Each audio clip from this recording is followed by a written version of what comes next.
জয় শ্রী রাধে। আজ আমি নিজের হাতে তৈরি করেছি শ্রী রাধা রানীর একটি সুন্দর চাবি রিং।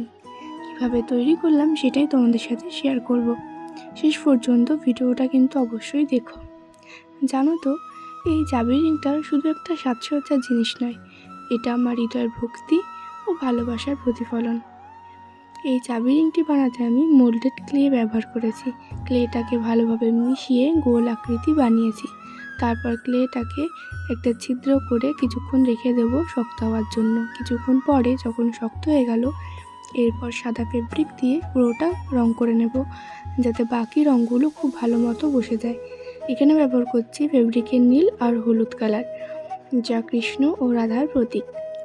নীল রং কৃষ্ণের প্রতীক আর হলুদ রাধার প্রেমের প্রতীক। এই আর্টটা তোমরা আশা করি সকলেই দেখেছো। ভীষণ সুন্দর একটা আর্ট আর আমার খুব পছন্দের। অনেক দিনের ইচ্ছা ছিল এই আর্টটা করার, কিন্তু কি করব বুঝতে না পারায় হঠাৎই মাথায় এলো আমার একটা সাইকেলের চাবি রিং কিনতে হবে। তো চাবি রিংটা না কিনে যদি নিজেই বানাই আর সেখানে যদি শ্রী রাধা থাকে, তাহলে তো আরও সুন্দর দেখায় ব্যাপারটা। যেমন ভাবা তেমন কাজ, বসে পড়েছি কাজটা করতে। আর লাল ফেব্রিক দিয়ে শ্রী রাধার নামটা হিন্দিতে লিখে নিচ্ছি।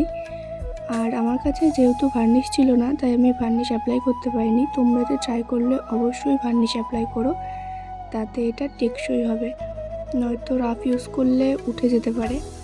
এরপর সাদা ফেব্রিক দিয়ে কিছু ফুল ডিজাইন করে নিচ্ছে চারিপাশে, যাতে আরও সুন্দর দেখায়। তোমাদের ভিডিওটা কেমন লাগলো অবশ্যই জানিও। ভালো লাগে লাইক করো, সাবস্ক্রাইব করতে ভুলো না কিন্তু।